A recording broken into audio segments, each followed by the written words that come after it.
finally जलजला चाहिँ आइपुग्यो अब चाहिँ सेल्फ हुँदै यसमा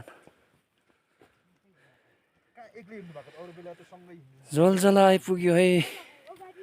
4-5 महिनापछि चाहिँ फेरि पनि जलजला आइयो अहिले चाहिँ बाटो निकै चिप्लो छ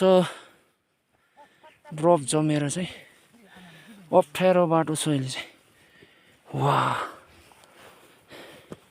सानसानो लालीगुराँसहरू चाहिँ अझै फुलेको छैन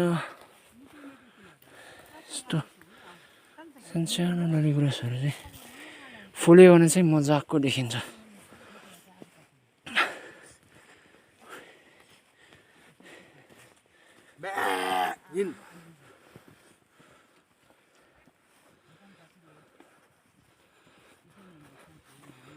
ए अङ्कल पछि पो आउने हुनुहुन्छ भिडियो बनाएर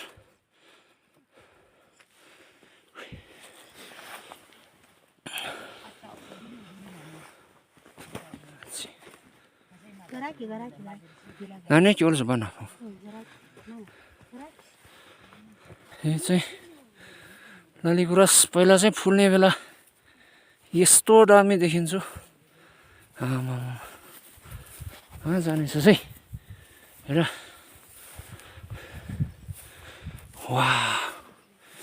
यहाँको सिरसिरे हावाले चाहिँ पुरै मुटु काम्ने गरी चाहिँ हावा चल्छ यहाँ चाहिँ